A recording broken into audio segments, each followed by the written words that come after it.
Hello and welcome back to another episode of the Eden Road podcast, where on tonight's show we'll be walking through the win over West Ham last weekend, answering some questions from Twitter and the GPG, and also looking ahead to Spurs this weekend. Before we get into things, if you haven't listened to the podcast before, as always, please leave a rating on our Spotify channel, subscribe to our YouTube channel, and follow us on Twitter. Only two of us this week, so we're recording the episode online. Clayton, everything all right, mate? All good, all good. Great stuff. Let's just get straight into the West Ham game. Kind of a dead rubber game. We kind of touched on it in the last episode. I said on the last episode that I thought we'd win comfortably. You texted me after the game to say that it was an easy win. I think when you see that lineup from Moyes, you kind of knew their intentions. They're definitely just resting players for that big semi-final they got on Thursday. Yeah, I think I said after the game, probably the easiest, maybe one of the easiest wins we've had in the Premier League in 2 seasons. Obviously, they scored and had it disallowed, and it was a bit of a contentious decision.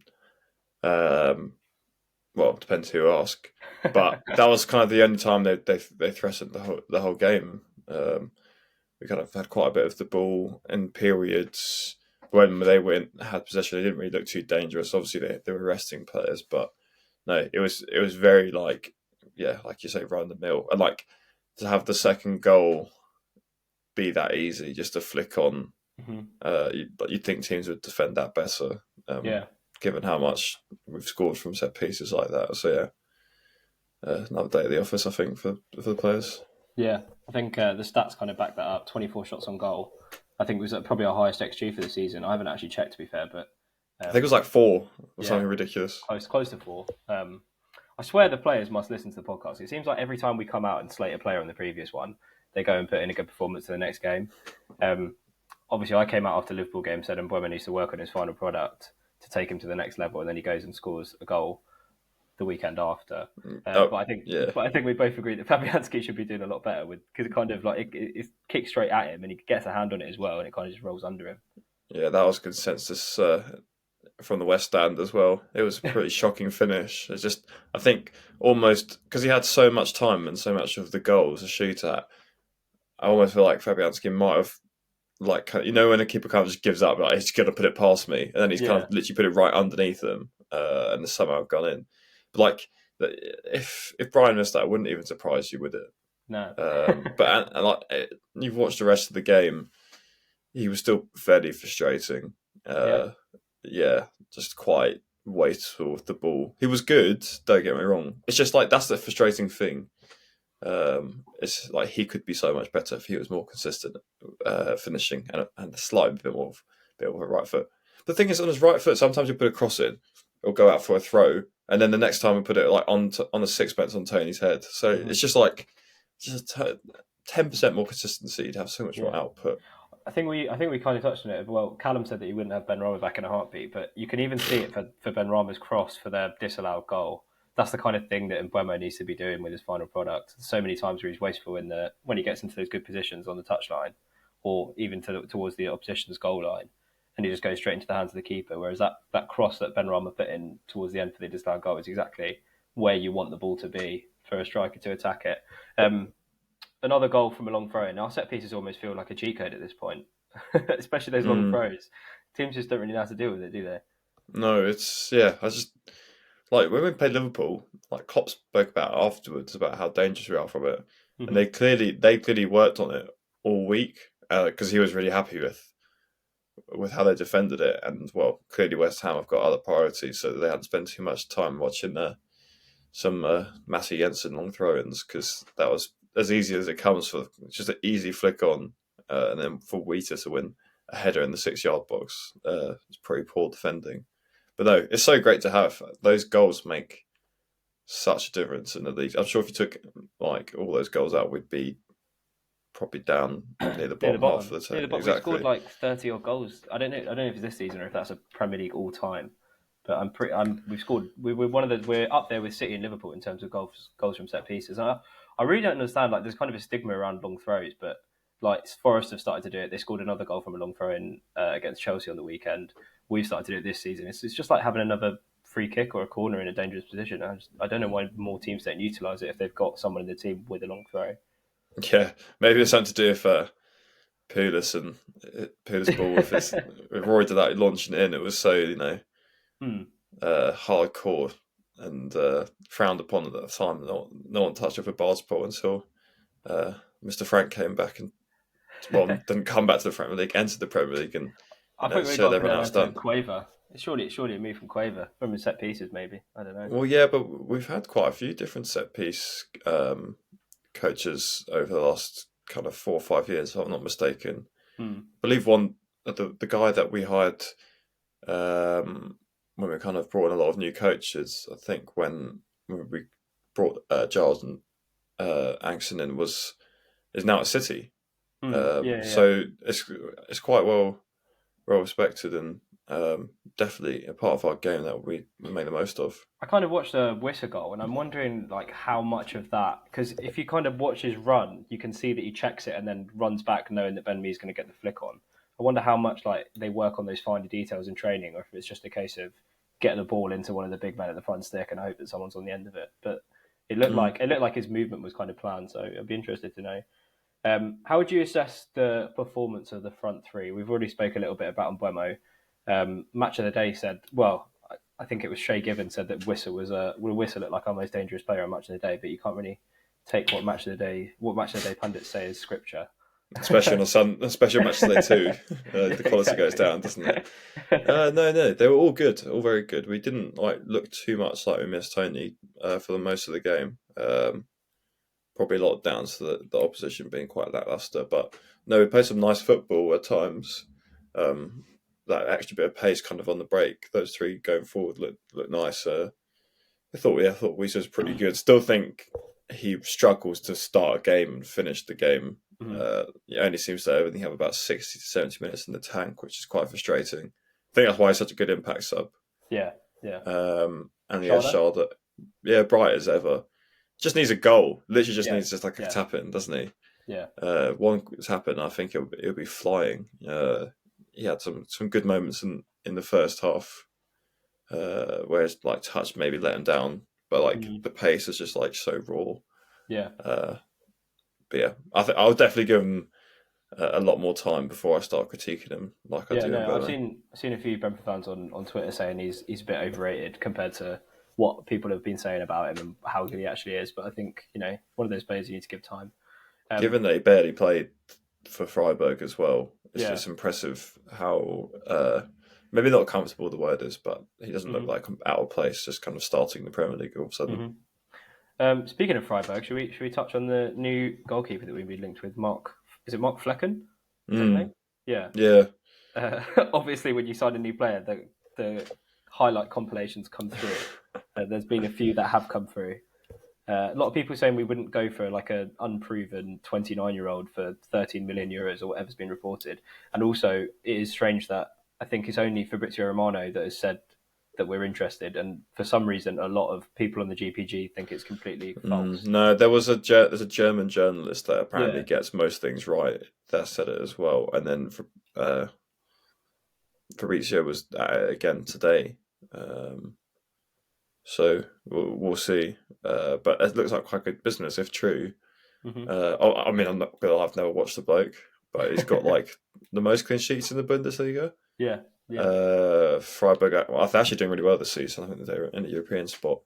Dutch international, and if the 30 million euros is true for the release clause, it's a great bit of business. Yeah, I was looking at I think it was Bees Tactical might have released something on Twitter just comparing the two keepers, and it looked like I think Raya has a higher shot stopping percentage, but this new guy from Freiburg has a better pass completion rate, which I thought was quite interesting because I didn't think that you could get a better pass completion rate than David Raya because he's been so unbelievable this season with his feet.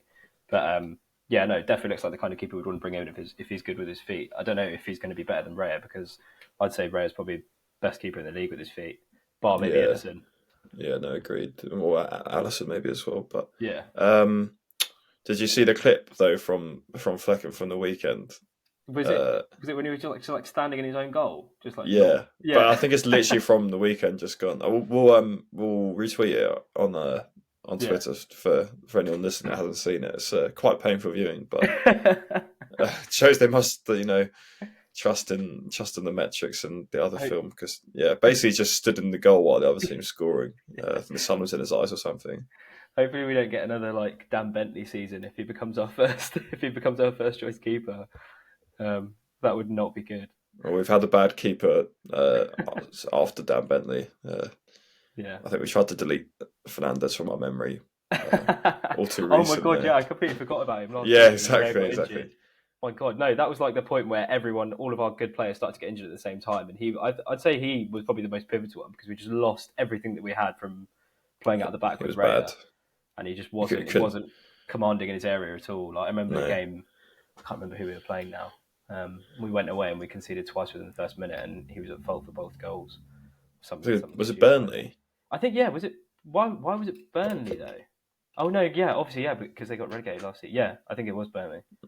Yeah, I remember Um, watching that. Um, but yeah, yeah, but it's funny. It's funny you mentioned Bentley because he made his Premier League debut on the weekend for Wolves. yeah, no, I saw that. Uh, I saw some Wolves fans saying we've got like a young, hungry Premier League ready keeper. I was just thinking back to that season when it was just literally every game was clanger after clanger after clanger. if It's you want only some evening entertainment, search Bentley Poppadom Hams into Twitter search bar, and there's like for about 2019, 2018, there's some good tweets. yeah. We need to talk about Damsgaard. I wasn't at the game, but from watching it back, I'd say that it was probably the best game that he had. The only thing that was missing from his performance was a goal. Mm. Probably should have had one. Could have had two. There's a chance in the second half when he has like a volley kind of rebounds to him, and I'm thinking he probably should have Oh yeah, scored he it. missed the open goal. Yeah, yeah. And then that one in the first half that was a header. To be fair, I thought he did quite well to even get onto it. So I won't be saying he should have scored that. But the second one in the second half, I think he should have scored. But yeah, what would you say about it? Best performance so far? I think it was better against Fulham, Yeah. but it was good. That it was like a game that suited him. Mm-hmm. Just like midfield wasn't too physical that he was faced up against. Had some like time of the ball, was decent out of possession. Like made some good challenges. Like yeah, looked promising, looked good. Yeah. Was happy with it. Yeah. Anything else you want to talk about from the West Ham game? I know like the last couple of episodes have been a bit short in terms of talking about the games because there's just not really much to talk about. It was just an easy Mm, game, bit dead yeah, rubber. it just felt like we definitely played them very close to the end of last season at home in the sun, and it was like exactly the same. Mm-hmm. They were they were in the Europa League, not the Conference League then, but very similar. Kind of rotated. I think they didn't rotate their team there because they were going for Champions League. It might have even been at that point, Well, yeah, they've been Europa League. top eight last two seasons in a row. So I think they were like still in the hunt. So they still were playing like Rice and etc. But they were just knackered. So it felt the same. Just yeah, I think it just shows how far we've come as a club in the last 5 years. Just like sweeping aside a team that's Yeah, in the Europa League, Europa Conference League semi-final on Thursday night, and yeah. big hub, big ground, and we've beaten them 4 times now in the Premier No, League. I was just going to say, it's good that they're staying up because guaranteed 6 points next season. Well, Just a quick. Go Declan on. Rice on his way out. Yeah, that's very Pick true. up others. Yeah, no, I was gonna ask, what would you say about West Ham season if they go on to win the Conference League? Would you deem that obviously it would be a massive success to get European silverware, but with how they've been toying with relegation basically all season, I think with the signings they've made as well, like Paqueta in the team, some of the others as well, like they've made some like pretty intentful signings over the summer, and then to be kind of on the brink of relegation all season. Obviously, they probably will win that Europa League Conference Trophy, but I think if you'd have asked anyone at the start of the season, you'd have probably said West Ham are up there with being the favourites to get it anyway. who's in the other semi-final? Isn't it like is it Roma? I think it might be the No, Roma are Europa Europa League, I'm League. pretty sure. Yeah, it's like Roma and Juve. But what would you say about West Ham season? Because I was listening to a podcast. If that was Brentford, in some sort of dreamland, if that was Brentford and we'd been toying relegation, but we didn't. They're safe now. They're all but mathematically safe. I was looking at the table earlier. Yeah. And I'm 2 games away from winning European silverware. I'm not complaining. Yeah, I'm not complaining one bit. Although, yeah, obviously there'd be a lot of bits throughout the season where they've been very frustrated. But, if they end up winning it and not going down, then they probably made the right decision to sack Moyes, which is not. He looked like he was going to go when we beat them just after. Was it just after Christmas or just after New Year? I mean, January time, like it looked like he was gone. But the form that they were in, the West Ham fans had given up. I think he got a couple of good results and it kind of saved him. But I still think he's probably going to go in the summer. Do you not think? I I'm think not it'll sure. probably. Apparently, they're sniffing about. Well, I think we're going to get onto it later about Spurs looking at Frank and Lee Yeah. Dykes and etc. Some Hmm. of the hierarchy, but apparently West Ham might be doing similar. I don't not too sure about Frank, but some of kind of the recruitment staff Hmm. to try take away from the power from Moyes and have him more as a coach. So yeah, I mean, if they won the trophy, uh, or even if they just get to the final, which they probably will, Hmm. that means he's got to two finals in 2 years. I Yeah. mean, it actually would seem a bit silly to sack him, despite Yeah. how poor they've done um, in the league. Although this is quickly turning into a West Ham podcast. Yeah. Lions. I was listening to a podcast this morning, so I just thought maybe we'd talk about it. But anyway, we'll get on to some questions we got from Twitter. Dan B on Twitter said Sharda needs a tap in, which you said earlier. Damsgaard slowly becoming the player we want him to be. I agree. Minus Norgard and Aya, do you think that's virtually our team for next season? Well, no, No. because Raya won't be in the team. Yeah, minus. Okay, Ray will be gone as well. But apart from that, Yeah, I mean, I is going to have to work his socks off to get into the team because I mean that him and me and Pinnock. Pinnock partnership is just Hmm. quality. So yeah, I think it's quite close. I think Damsgaard might be quite interchangeable with kind of someone like. Well, it depends. Silver. It's yeah. Well, it depends who you're taking out. Because if Norgard's coming back in, then you know it's could go out. Is going out of the six as well, and you've got Onyeka, De Silva. Yeah, there's a lot. Why would we keep saying every week? We've got so much talent in that midfield, Hmm. and like someone maybe Baptiste is on his way out. Pains me that, but continue. But yeah, maybe. But and then you've got like someone like Bidstrup who probably come into the fold as well. Hmm. So who knows? And then yeah, front three. If we're assuming we've got no Toney for some sort of period, it's probably looking something like that. It was interesting to see that Sharda was playing out wide with Weiser up front. Yeah. It was quite interchangeable though. I quite like that though. I quite like the idea of, if Tony's band does come along, we've got kind of an interchangeable front three. Obviously, Mbomo is more of Yeah, an out and out winger, but Wissa and yeah. Sharda, I can see both of them in both positions, which is nice. We've got KOP coming back, Exactly. hopefully Yeah. for pre-season as well. Give him another shot, hopefully, and then. Oh, I would be very surprised if we don't sign at least a striker and maybe another winger, Hmm. if given Tony's out. So yeah, I think to answer the question, yeah, it's looking pretty close to it. It's a very good team.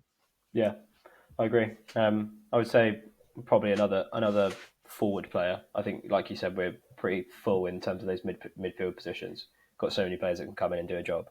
It's a weird one for Aya because obviously one of our biggest signings ever in terms of finances.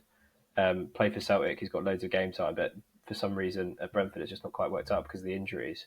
Mm, But it's not like when he's played he's been bad because when he has had a sustained period in the team, I do think he offers a lot, yeah, especially with his pace at centre half. Like there's something Ben Mee just can't match. But he's actually quite decent at right back. mm, Whether it's in a four or he actually played a bit in the five um, last season, and like because he's good going forward, he used to play in midfield. Um, so yeah, I mean, to have him as a luxury player almost at the moment is like ridiculous. yeah, But no, I think yeah, this season's just he's been played with injuries. So then when he's been in and out of the team, he has been a bit below par just because he's getting his match fitness back. I mean, he's been playing for the B team recently, hasn't he? So no, I'm sure for full pre-season, hopefully he can stay injury free, and then we can have maybe a bit more of a balanced centre back partnership with a right and left footed. But not that it really matters. It doesn't really look out of place with Pinnock and me. yeah, 100%. We've got James Court, I hope I'm saying that right, on Twitter saying, do we play more free-flowing, relaxed attacking football without Toney? What do you think? I would say the front three work better. I would say actually when Tony's not playing, I would say Mbuemo actually probably plays a bit better. Um, but this is the thing that it comes onto another point that someone else has made that we'll get onto. But I feel like when you play the big six with Toney, it's just a different dimension to our game. Yeah, you Whereas took the words out of my mouth. against the teams like West Ham, the teams below us struggling.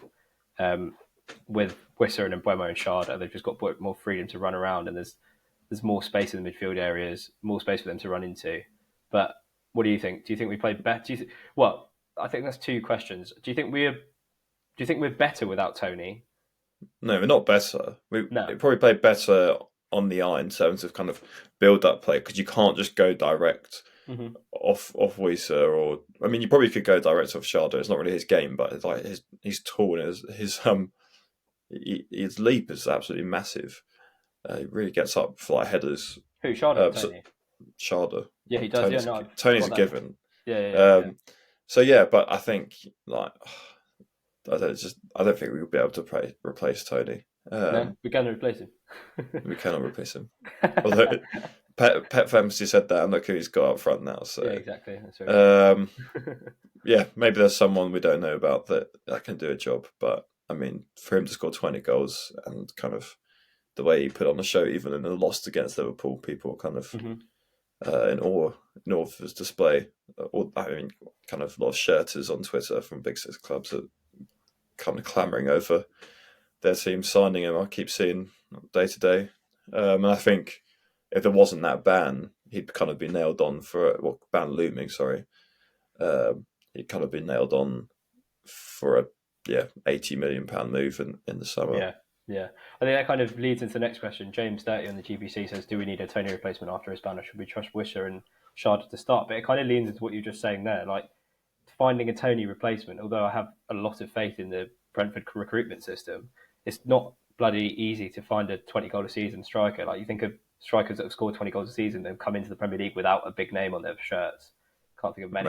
Most 20 goal strikers in the Premier League will then end up playing for a Big Six club, because it doesn't happen. It doesn't happen that often. Mm-hmm. Like that is quality. I mean, you can speak about how many are penalties, but if he's that good at taking penalties, then why not have him in the team just to take your penalties? Do you know what I mean? Exactly. But I mean, we all watched him. He basically got everything to his game apart from a massive turn of pace. But bar that, there's nothing he's really missing. So no, I definitely would. If he's out for a sizable length, just get someone else in. I don't think see the harm in it. Yeah. The thing is, I wouldn't just want to throw someone in for the sake of it, but like, because we just said that kind of Wissa and Sharda are interchangeable. We don't have an out and out 9, whereas Toney is that out and out 9. It might be interesting to see if we can get someone in, but it wouldn't be a Toney replacement. It would just be for the purpose of having a 9 in the team. Someone that maybe we can go along to when we play the Big Six, or someone who's it's someone that has some stature, and it gives us another way of playing when you're playing a team that's going to have most of the ball. I agree. I think RAF Battery asked, main loss without Toney is a lack of long ball when we're under pressure. Chance to get the ball up and then hold is minimal without Toney. But I think, like you said, like although his hold up play won't be as good as Toney's, it's like you said, sometimes when he jumps, you think he's a bloody basketball player with how high he gets in the air. I remember against Forest at home, some of the balls that Raya was hoofing up there, he'd win a lot of the headers. Obviously, it's different. He's not going to bring him down and chest him down like Toney does. That kind of ties into what we're saying. Chef B on the GPG says, thinks there's more to Ivan's game than just scoring goals, clearing the ball out from defence, drawing fouls. The complete player, hard to replace. He is basically what I just said, wasn't it? Yeah. And then final one is from Mr. Cynical on the GP. Problem with Toney is how he adapts playing the Big Six. I mean, this is still just tying into what we've just said. But we're on the same. Yeah, we're on the same page here, aren't we? GPG Twitter. Concluding remarks about this whole kind of Toney situation, with or without just him as a player. Is he easy to replace? What would you say? No. Yeah. Pretty much impossible. It's like Raya. It's like, well, do you know what? It goes back to something I spoke about earlier in the season on the pod. We're in uncharted territory here in terms of recruitment, because, well, we're only in our second season in the Premier League, so you're looking at a different calibre of player. You're looking at different budgets. Thank God we're now in the Premier League, so that it's easier for us to sign players in Europe, because I don't know if we spoke about this, but I've read an article, I think it might have been an Athletic, about how basically if with the Brexit kind of work permit rules, if we were kind of in our second or third season in the Championship when we started signing players like Morpie and Wemo. We couldn't have done it under the current rules. So we really would have been struggling. You would have been more confined to the Football League and kind of the UK, which makes it so much tougher if you think of the kind of players that we've had come through. Yeah. Especially from like France and Denmark and such. But yeah, no, I think we're in uncharted territory. Players like Raya and Toney obviously have actually come through the Football League, but it's like how well does our recruitment do when we're at this level? Can we play? Like the test will be, can we bring in players that can make an immediate impact? Because we've brought in the squad players now. Kino Spot would be the obvious example, but he's been injured. Well, he's not made an impact, has he? Yeah, so exactly. We don't really know. We don't really know what his ceiling is, if he can do it in the Premier, if he can't. And like when you're looking at the spine of our team, like Toney and Ray are probably like the two most important players, you could argue. And this is all hypothetical, but if we're presuming we're losing both, then yeah, it's going to be a real test to see if we can push on from what is our greatest season ever, basically. Going to guarantee top 10 finish, which is just nuts. I mean, even if we didn't push on and we stayed around the same, it'd still be a success for the club. Exactly. Going forward. But yeah, I don't know, because like, in the Championship we had kind of rebuild seasons. So maybe that'll happen. Like if we're like, a lot of players are going to be on people's radars if we're playing so well. So yeah, it will be interesting to see kind of summer and January in the next couple of years how the transfer strategy does go. Yeah, I'll tell you what was interesting to see was that obviously people have started already doing predictions for the next season's Premier League table. You cannot read into any of these, but it's very interesting to see how many people have Brentford going down. Some bottom. What? A lot of people have Brentford going down in there because I was just kind of scrolling through the replies. When will they learn? Zone.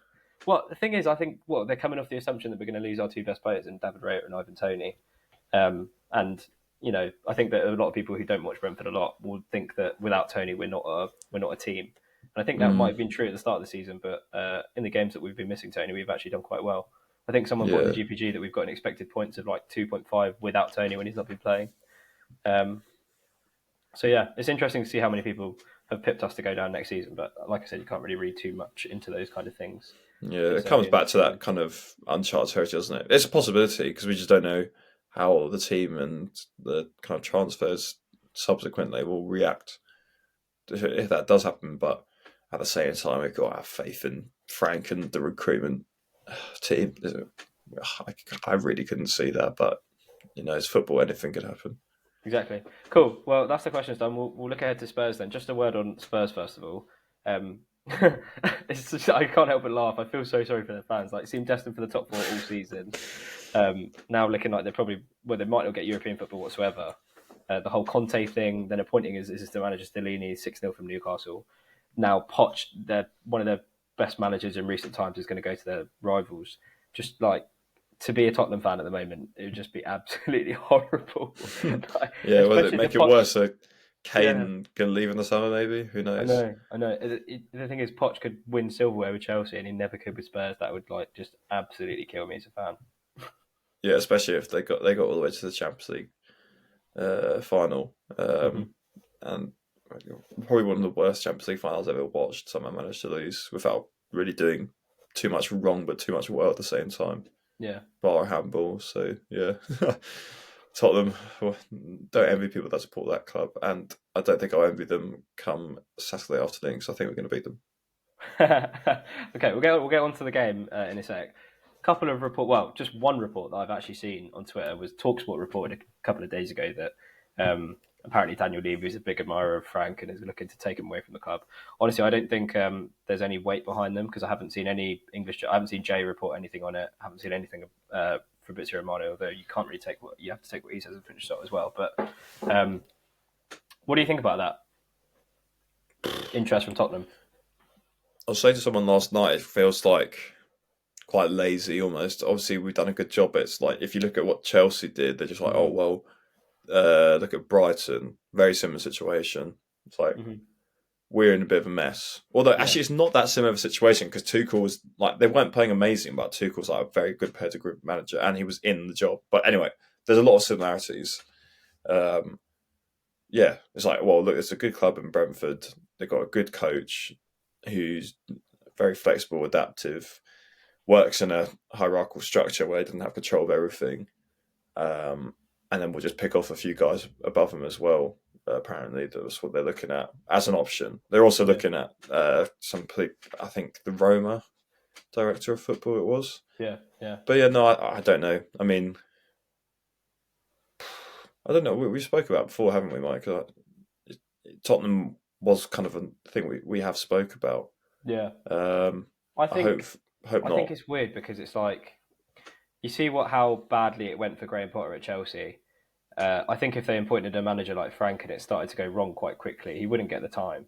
Because No, just because of the the thing is, pedigree. exactly with these top six clubs, and I don't want to make this a rant about top six clubs, but there's such a superiority complex around we belong here, we belong in the Champions League. You don't fucking belong anywhere unless you win the games to get there. Yeah, especially And with like clubs like Brighton, Villa, yeah, Newcastle, especially shaking that up and just saying, you know what, actually we're going to come in, and obviously they've got big managers, namely kind of Emery, mm. um, like, I, but like someone like De Zerbi, like no one like really, I'd never heard of him if I'm mhm. completely honest before he went to Brighton, and like look, like they could still have had to be getting a Champions League, so I know, yeah, exactly. The thing is, I think if they went for him, I think it could get toxic very quickly. I think what Spurs Mhm. need right now is a big name to come in. Yes, they need a rebuild, but But they've gone someone through like so many big names, haven't they? yeah, I There's know. only so many managers like that. Well, like They someone like haven't had a Nagelsmann long who might steady term. the ship. Yeah, but he's turned it down. Yeah. Oh, yeah. No, I did see that the other day. Yeah, but like someone of that ilk, like not like a Mourinho or a Conte or someone with a big No, ego that's won things already. they've gone for their short term kind of. Come on, we haven't won a trophy in 20 odd years. Quickly, just Conte or Hmm. Mourinho, like, come on, just win us something, and they fell short. And I think now they need to bite the bullet and kind of go for more of a Poch. I mean, but they got Poch from Southampton, so it's kind of be a similar move, I guess. Mm-hmm.